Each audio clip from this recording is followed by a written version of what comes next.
오늘 우리가 읽은 창세기 30장의 말씀은 믿음의 조상 야곱에게 하나님께서 4명의 아내를 통하여 이스라엘의 12지파들의 조상이 되는 그 12아들들을 낳는 과정을 기록해 놓은 그런 말씀입니다. 우리가 아까 봉독했던 24절은 태어나는 출생의 순서상 11번째 아들이 되는 요셉이 태어나게 되는 과정을 이야기하고 있는 것으로, 라헬이 요셉을 낳기 전에 이미 그의 언니 레아는 무려 6명의 아들을 낳았고, 이 레아와 라헬이 경쟁적으로 자기의 여종을 남편에게 주어서 대리로 아들을 더 낳고 싶어 하므로 그 두 여종에게서도 이미 각 2명씩의 아들이 태어난, 야곱의 입장에서는 아내가 4명인데 레아는 6명, 그리고 빌하와 실바는 각각 2명을 낳았으나 이렇게 10명의 아들이 태어날 때까지도 웬일인지 하나님께서 라헬에게는 단 1명의 자녀도 주지 않으셨습니다. 그 과정이 정말 눈물겨운 이야기들도 많이 있으나 어쨌든 다른 아내들에게서 10명의 아들이 태어날 때까지 자녀가 없다가 천신만고 끝에 아이를 낳았다면, 그러면 여러분 어떤 마음을 가져야 되겠습니까? 하나님 앞에 정말 감사하고 또 찬양하며 영광을 돌려야 되지 않겠습니까? 그런데 오늘 읽은 24절 말씀을 보면 이름을 요셉이라 했다 하는데, 24절 9절 안에서도 요셉이라는 말의 의미를 풀어 설명하면 뭐라고 하죠? 여호와는 다시 다른 아들을 내게 더하시기를 원하노라. 아마 여러분이 보고 계신 성경에도 요셉이라고 하는 그 단어 밑에 관주로 주석이 달려 있을 거예요.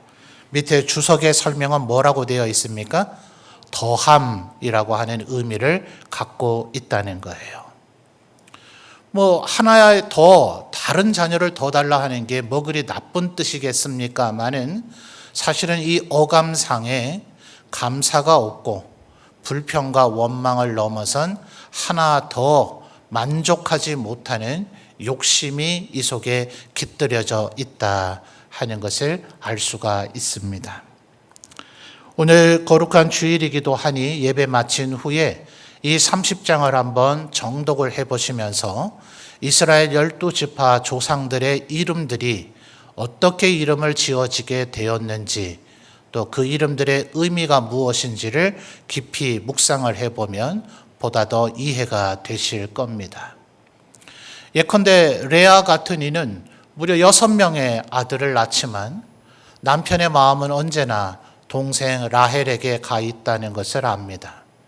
그래서 남편에게서는 도무지 만족함을 얻지 못하고 결국 하나님으로 말미암아 그의 마음에 평안과 기쁨을 얻게 되는데, 4번째 아들을 낳았을 때 이름을 유다라 지은 것은 하나님을 찬송하겠다 하는 그런 의미를 갖고 있는 겁니다. 그러나 라헬은 자신이 요셉을 낳기 전에도 여종을 통해서 아이를 낳으면서도 6절과 7절 말씀을 보면 단이라, 납달리라 이름을 짓는데, 하나님께서 내 억울함을 푸셨다, 내가 경쟁해서 이겼다. 이기긴 뭘 이겨요? 언니가 아직도 더 많이 나와 있는 상황인데 아이의 이름을 지을 때마다 억울함, 경쟁, 또 하나 더 이런 식의 이름을 짓는 것이 라헬의 안타까운 성품이더라 하는 겁니다. 물론 남편의 사랑을 독차지하지 못하는 아마 상실감이 이 여인을 이렇게 만들었지 않았겠는가 하나, 언니 레아는 어쩌면 라헬보다 더 비극적인 삶을 살았지만 그는 하나님으로 인하여 자신의 성품을 결국 승화시켜 나갔더라 하는 거죠. 결국 이 라헬을 하나님께서 불쌍히 여기셨는지 하나님께서 2번째 아들을 주시는데요. 한번 찾아볼까요? 35장 18절로 가보겠습니다. 35장 18절입니다. 우리 성도님들이 한번 읽어주실까요? 35장 18절 읽어주세요. 시작.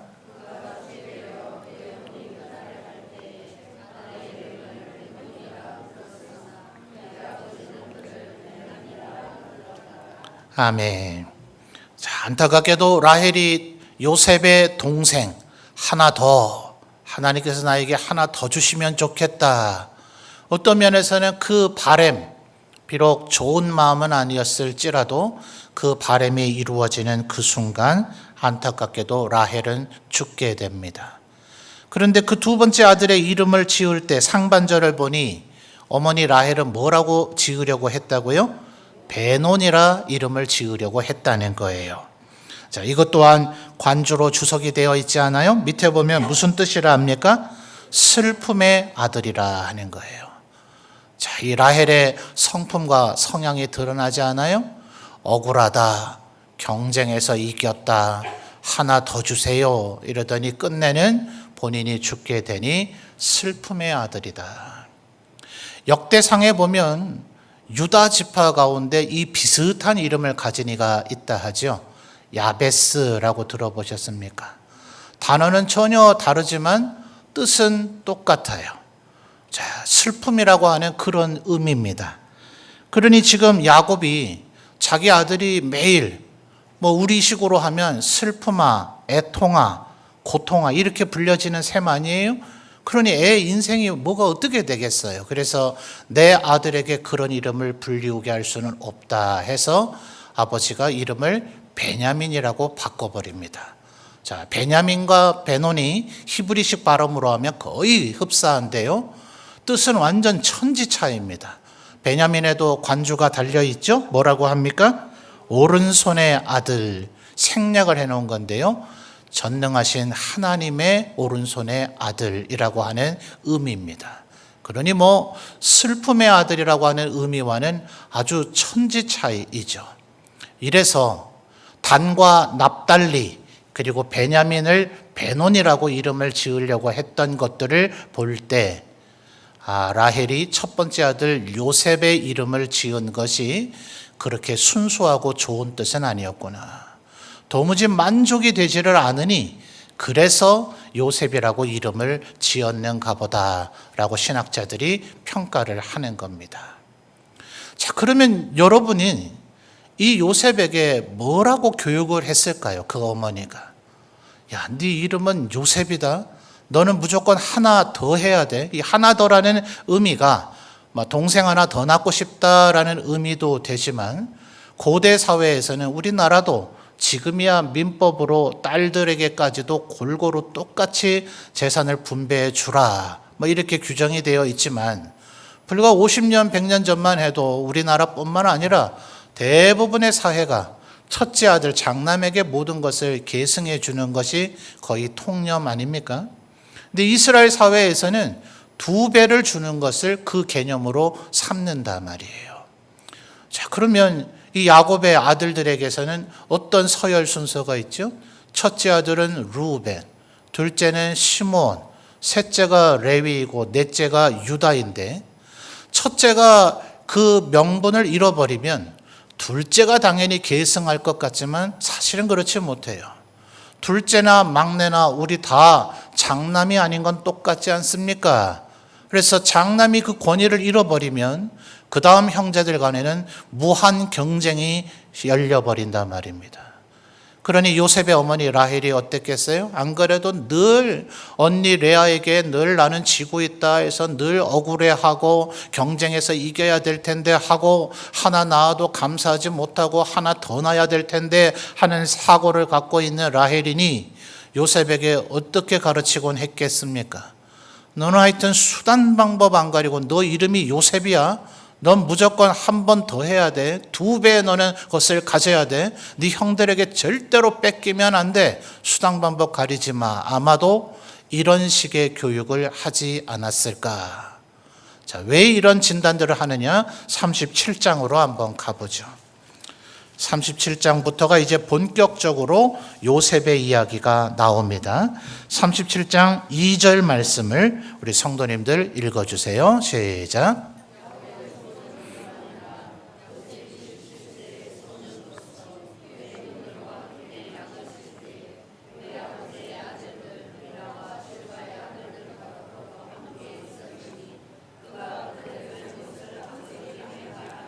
아멘. 자, 2절 말씀을 보니까 야곱의 집에 양들이 많잖아요. 자, 양들을 지금 누가 치러 갔습니까? 그의 형들과 함께 그랬죠? 그러니까 요셉도 양 치러 갔습니까? 안 갔습니까? 함께 그랬으니까 같이 간 거죠. 그래서 그의 형들이라고만 하면 설명이 부족할까 싶어서 중반절에 비라야와 실바의 아들들까지도 다 더불어 함께, 말하자면 지금 11명이, 베냐민은 아마도 같이 가지 못한 것 같고요. 11명이 다 함께 갔다는 것인데 2절 하반절을 보니까 그가 그들의 잘못을 아버지에게 말하더라.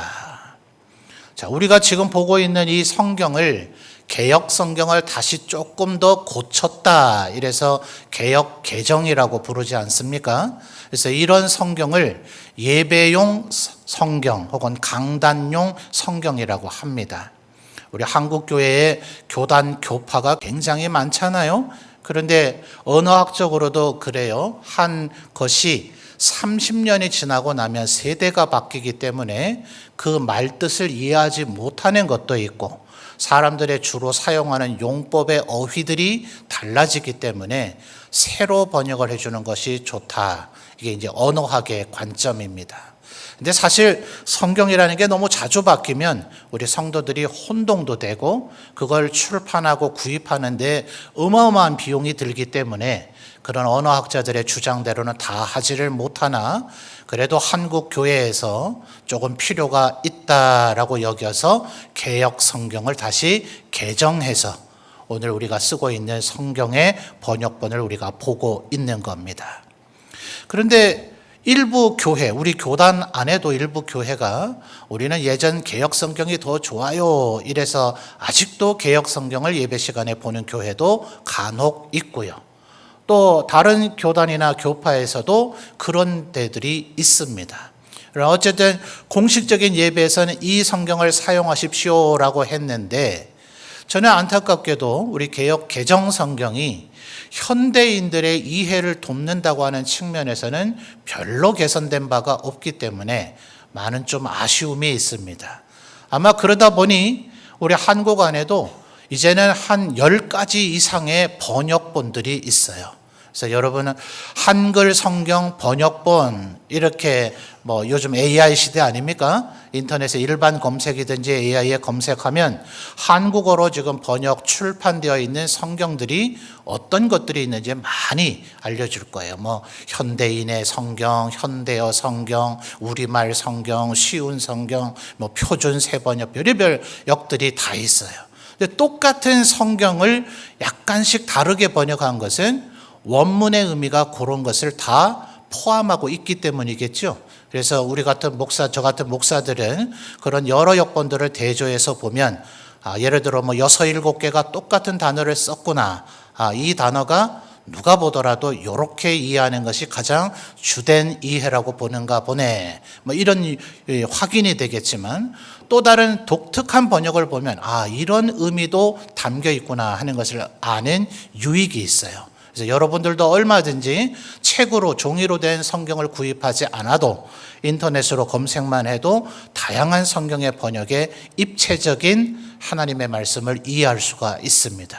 뭐 때문에 이런 설명을 하느냐 하면 2절 하반절에 요셉이 어떻게 했다고요? 그들의 잘못을 아버지에게 말하더라.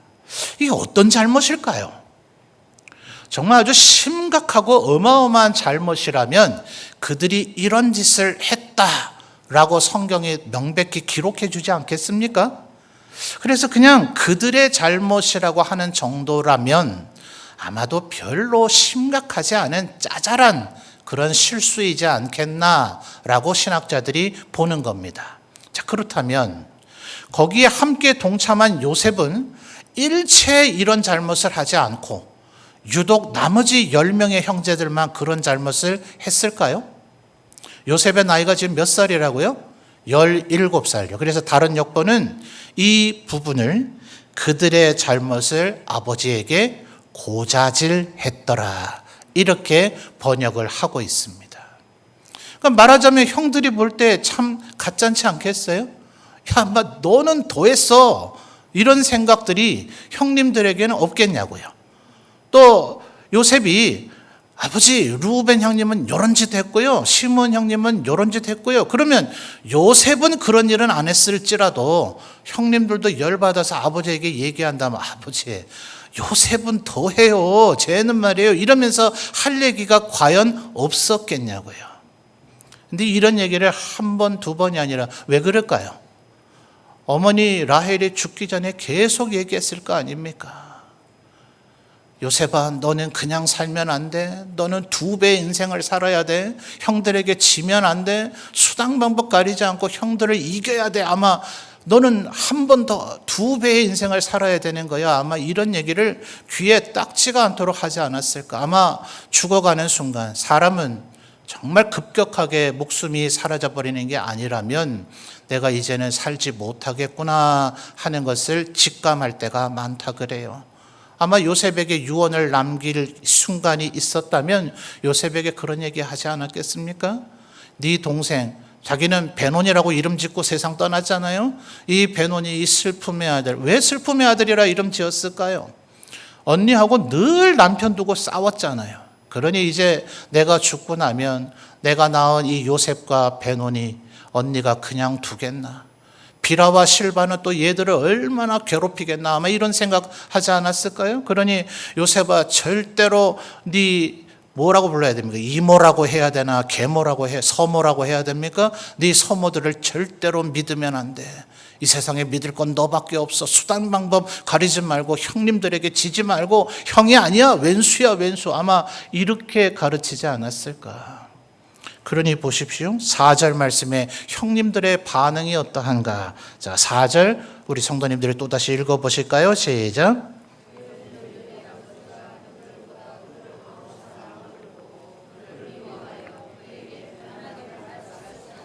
아멘. 4절 하반절에 보니 형들의 반응이 어땠다고요? 요셉을 미워했다. 아마 형들이 정말 잘못했다면 뭐 자기가 잘못하고도 그러는 분도 더러 있긴 있죠. 근데 정상적인 사람은 그래, 참 요셉은 뭐든지 다 잘하는데 내가 또 아버지가 하지 말라는 짓을 또 했네. 아유, 다음에는 그러지 말아야지. 스스로 반성이라도 할 거 아닙니까? 근데 이럴 때 미워하는 감정이 생기는 이유는 주로 억울하고 불공평하다고 여기기 때문에 그렇습니다. 아니, 지도 한 짓이 있는데 저놈은 맨날 우리 얘기를 그냥 좀 눈 감아주면 될 텐데 그걸 저렇게 고지고대로 시시콜콜 다 얘기하나. 그러니 동생 요셉이 미운 거죠. 형님 된 처지로 동생하고 똑같이 굴 수는 없으니 아버지에게 요셉의 허물을 미주알 고주알 얘기할 수는 없으나 마음속에 미움이 생겨서 4절 하반절에 뭐라고요? 편안하게 말할 수 없었더라. 이것도 어떤 독특한 역번을 보면 말을 아예 섞으려고 안 했다. 자, 여러분 이 느낌 아시죠? 혹시 안타깝게도 여러분 주변에 이런 분들 있지 않습니까? 형제나 친척이나 직장의 동료나 그런 분은 우리 교회 안에서는 없어야 될 텐데, 아유, 인사나 하지, 그냥 다시는 말을 섞고 싶지 않다. 얼마나 미웠으면 이런 관계가 되었겠습니까? 그러니 여러분, 결국 요셉이 어떻게 돼요? 형님들에게 미움을 받아서 죽음의 위기를 겪었다가 애굽의 종으로 팔려지게 되었더라 하는 거예요. 자, 3절을 또 참고로 한번 볼까요? 3절 보시면 요셉은 노년에 얻은 아들이므로 이스라엘이 여러 아들들보다 그를 더 사랑함으로 그를 위하여 뭘 했다고요? 채색옷을 지었더라. 여러분 신약 성경에 보면 빌립보에 자주 색깔 옷감을 장사하는 루디아라고 하는 여인의 집에서 교회가 시작되죠. 거기는 유대인들이 없어서 회당이 없는지라 바울이 어디서 예배드리면 좋을까 하니 루디아라고 하는 이 자주색 옷감을 장사하는 여인이 집이 얼마나 부자라서 집이 얼마나 넓은지 우리 집에서 예배 드리시죠. 뭐 이렇게 해서 빌립보 교회가 시작됐다는 거예요. 왜냐하면 고대로 가면 갈수록 옷감의 색깔을 내는 이 염료 기술이 굉장히 고급 기술이라서 색깔을 낸 옷감은 굉장히 비싸기 때문에 그렇습니다. 예수님 당시에 신약시대에도 그러했거늘 수천 년 전에 이 야곱이 요셉과 살던 이 시절은 오죽했겠습니까? 그러니 아무나 채색 옷 입는 게 아닙니다. 그저 요셉을 단순히 사랑해서만 그런 게 아니라 2절에 요셉이 계속해서 형님들을 고자질해 대니 어쩌면 아마 야곱의 눈에는 어떻게 보였을까요? 과연 정말 요셉이 얘기하지 않으면 야곱이 몰랐을까요? 여러분, 성경에 수많은 인물들이 나오는데 그 중에 하여튼 남 속이는 건 정말 잘할 것 같은 사람이 누굽니까? 그게 야곱 아니에요. 그죠? 오죽하면 자기 아버지하고 형님을 속인 사람 아닙니까? 그러니 하나님께서 이대로 뒀다간 야곱이 이거 인간 꼴 안 되겠다 싶어서 너 그딴 식으로 살면 안 된다. 네가 지금 남 속이는 걸 제일 잘하는 줄 아는가 본데 이 세상에는 그런 식으로 사는 인간이 너 말고도 많아 해서 외삼촌 라반을 겪게 하시잖아요. 라반 밑에서 20년 살면서 세상에 그런 사기를 칠 줄 누가 알았겠습니까? 그렇죠? 7년을 일을 했는데 신혼밤을 지내고 났더니 자기가 원했던 라헬이 아니고 레아가 옆에 누워 있는 거예요. 이야, 이런 사기는 아주 상상치 못하지 않았겠어요? 야곱도 상상치 못한 사기를 친 게 라반이더라 하는 겁니다. 그러니 야곱이 지금 보면 모릅니까? 요셉이 꼭 고자질해야만 알까요? 우리 성도님들 그렇지 않아요? 연세 좀 드신 부모님들은 자식들이 이제 젊은 애들 뭐 하는지 아이고 네 하는 거 안 봐도 뻔하다 뭐 이러지 않아요? 우리 어머니들 가끔 그런 소리 하시더만요. 귀신을 속이지 엄마는 못 속인다. 엄마는 다 알고 있다 이러더라고요. 제 아내도 아들 3명한테 엄마는 다 안다 이래요. 뭘 다 하는가 모르겠는데 하여튼 다 안대요. 어른들의 눈에는 젊은이들이 하는 행동은 다 보이잖아요. 아유, 지금쯤 뭔 짓 하고 있겠구나. 지금 저 나이 때쯤에는 뭔 고민이 있겠구나. 그러니 굳이 요셉이 알려줘야만 아버지 야곱이 알았겠냐고요. 자기도 양치러 나가면 뭔 짓 했는지 다 했을 짓인데요. 뭐. 아, 우리 아들들이 또 그런 일을 하고 있구나 라고 알 텐데 그걸 요셉이 와서 늘 고자질하니 요셉의 모습에서 누구의 모습이 투영됐을까요? 아마 젊고 어리석었을 때에 자기의 모습이 보였을 겁니다. 아, 이놈이 형들을 이기고 뭐든지 해낼 놈이겠구나. 내 집안 후손들이 가문이 번듯이 쓰려면 물러 터진 형님보다는 이놈이 낫겠구나. 아마 그래서 야곱이 3절에 채색옷, 족장의 권위로 입는 옷입니다. 이미 요셉을 후계자로 내정한 것이 아닌가 신학자들이 이렇게 보는 거예요. 자, 이토록 아버지에게 사랑을 받고 수당 방법 가리지 않고 그렇게 하면 뭔가 그래도 좀 되는 것 같은 느낌을 갖고 살았던 요셉이 죽을 뻔한 위기를 겪었어요. 성경에 보니까 우물이면 깊이 팠을 거 아닙니까? 근데 거기에 물이 말라버렸대요. 물이라도 있었으면 거기에 빠뜨리면 물에 빠졌으니까 그래도 괜찮을 거 아니에요. 물에 뭐 익사할 수도 위험은 있겠으나 물이 말라버린 데다가 동생을 묶어서 집어 던졌으면 고이 살살 내려놨겠습니까? 죽든지 말든지 그 구덩이에 던져버린 겁니다. 그때 아마 요셉은 엄청나게 충격을 받았을 거예요. 아, 형님들이 진짜 나를 죽일 수도 있겠구나. 그런데 이제 애굽인들에게 이제 종으로 팔려버리죠. 먼 훗날 22년 지나서 형님들을 만났을 때 형님들은 요셉인 줄은 꿈에도 모르고 자기들은 히브리 말로 별소리를 다 하죠. 그걸 듣다가 요셉이 대성통곡합니다. 다 알아들으니까요. 왜냐하면 애굽인들의 말과 히브리인들의 말이 당연한 얘기지만 다르니까요. 그러니 여러분 17살 채색 옷을 입어서 아주 부잣집의 도련님처럼 자라난 요셉이 아버지한테 뭐든지 얘기만 하면 다 되던 요셉이 말도 알아듣지 못하는 애굽의 종으로 팔려왔으니 무슨 꼴을 당했겠습니까? 아무리 출중한 능력이 있고 성실하고 근면하다 하더라도 말을 일단 알아듣지 못하면 아무짝에도 쓸모가 없죠. 그래서 우리나라 동포들이 해외로 많이 진출을 했는데 무조건 1세대들은 여기서 뭐 의사, 판사, 변호사였어도 상관없습니다. 외국 나가 살려면 일단 말이 안 통하니 가장 허드렛 일부터 할 수밖에 없어요. 아무리 똑똑하고 재주가 많아도 뭐예요? 말을 못 알아듣는데요. 그러니 요셉이 어떤 마음이었겠습니까? 여러분, 너무나 안타깝게도 요즘 우리나라 사회에도 목숨을 스스로 잃어버리는 이들이 간혹 들려져서 너무나 안타까운데, 아마 현대적이라면 요셉이 살 의욕이 사라지지 않았을까요? 그렇게 좋은 집에서 채색 옷 입고 자라던 이 도련님이 가서 종이 되어버렸으니 그 상황에서 어떻게 견뎌낼 수 있었겠습니까? 그런데 여러분, 우리에게 있었던 이 부정적이고 안 좋은 이 성품이 하나님께서 함께 하시면 이게 긍정적으로 변화가 되더라고요. 그러니까 요셉이 견뎌내는 거예요. 한 번 더 참는 거죠. 한 번 더 견뎌내는 거예요. 왜요? 어머니가 늘 그렇게 얘기했으니까요. 너는 평범한 아이가 아니야. 너는 한 번 더야. 무조건 한 번 더 하는 거야. 남들이 포기해도 너는 한 번 더 해야 돼. 그래야 형들 이겨먹을 수 있다. 사모님들에게서 그래야 너 살아남을 수 있다. 너는 한 번 더 해야 돼. 중간에 포기하면 안 돼. 라는 얘기를 들었던 이것이 요셉으로 하여금 끝끝내 견뎌내게 만들죠. 기껏 해봐야 20대였을 거 아니에요? 20대 히브리에서 팔려온 종, 이제 애국말도 별로 잘 알지도 못하는 종, 얼마나 요셉이 각고의 노력을 다했으면 보디발이 집안의 모든 것을 요셉에게 맡겼다. 이 보디발이 왕의 호위대장 아닙니까? 우리나라는 별도인데 애굽의 방식은 왕의 친족들이 그걸 했다 그래요.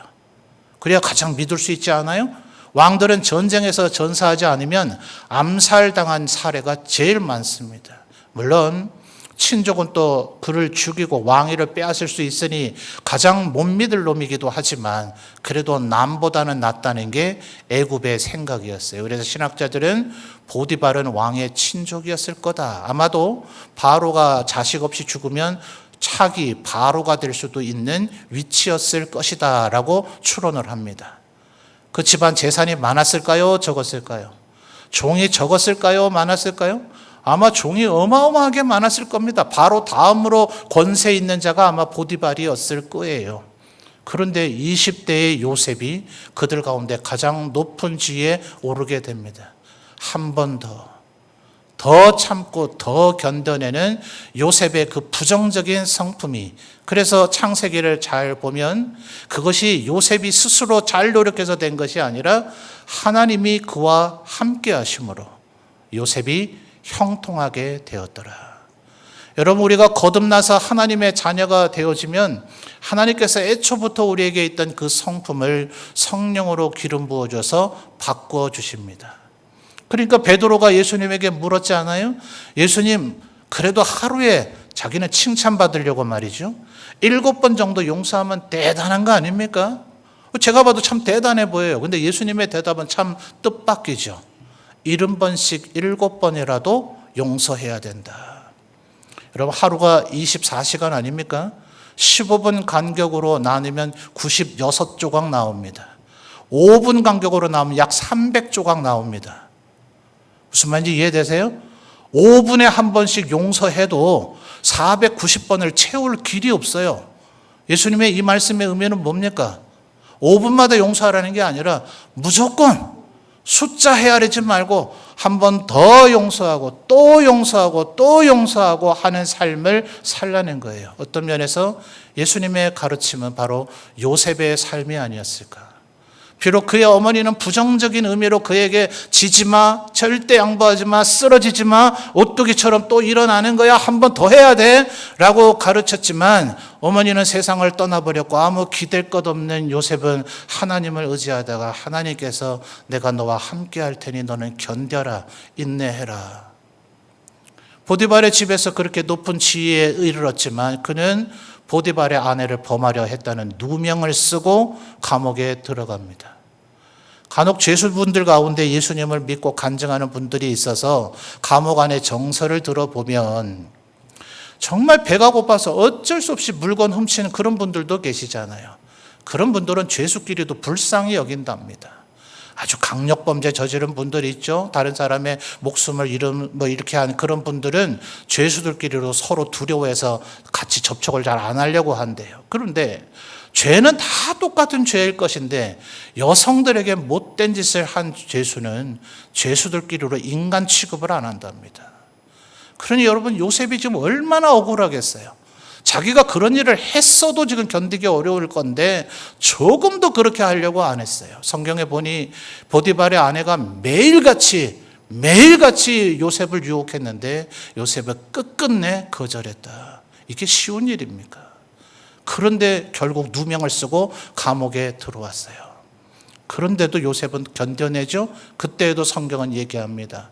하나님이 요셉과 함께 하심으로 요셉은 감옥에서도 형통하게 되었더라. 술 맡은 관원의 꿈을 해석해 줬지 않아요? 3일이 지나면 바로가 당신을 다시 찾을 겁니다. 제발 나가거든 나를 잊지 말아 주십시오. 나는 여기에 종으로 팔려올 짓을 하지도 않았고 보디발의 아내를 범하는 일은 더더욱 하지 않았습니다. 내 인생은 억울함으로 가득 차 있습니다. 제발 날 기억해 주십시오. 그렇게 간곡히 부탁을 했는데 술 맡은 관원이 나가서 무려 2년이 지나도록 요셉을 잊어버렸더라. 그러니 요셉의 한 번 더가 아닌 거죠. 종으로 팔려왔어도 그곳에서 수많은 멸시와 천대를 당했어도 여인을 범하려 했다는 누명을 썼어도 자기가 선행을 베풀어 줬지만 그것을 고마워하지 않고 잊어버렸어도 요셉은 끝끝내 한 번 더 참고 한 번 더 하나님 앞에 더 꿇어 엎드리고 한 번 더 용서하고 한 번 더 사랑함으로 그는 끝내 애굽의 총리가 되어서 이스라엘 집안 아버지 야곱과 그의 형제들 모두를 구원하는 믿음의 조상이 되었더라 하는 겁니다. 그러니 사랑하는 성도 여러분, 우리에게도 부정적인 성품, 우리에게 약점이 있을 수도 있을 겁니다. 그러나 하나님께서 그것을 기름 부어주시고 성령으로 우리와 함께 하시면 그 약점이 오히려 장점이 되어져서 하나님 앞에 더 영광을 돌릴 수 있을 것입니다. 이 요셉처럼. 그래서 여러분 앞에 현수막, 왼쪽에 현수막 요셉 운동 걸어놨지 않아요? 한 번 더. 요셉처럼 부정적인 의미가 아닌 긍정적인 의미로 그가 애굽에 팔려가서 했던 저 한 번 더. 이 현수막은 3월에 이미 걸었던 겁니다. 그런데 그동안 교회 행사가 많아서 다른 현수막을 걸었을 때는 뗐다가 다시 이제 8월이어서 다시 이 현수막을 걸고 최소한 올 한 해 동안만큼은 우리 성도님들이 요셉을 마음에 새기고 한 번 더 참고 한 번 더 예배하고 한 번 더 찬양하고 또 한 번 더 감사하고 다른 사람을 한 번 더 용서하고 이렇게 요셉처럼 살아감으로 축복하시는 하나님의 형통케 하시는 은혜가 우리 모든 성도들의 삶에 있으시기를 주님의 이름으로 축원합니다.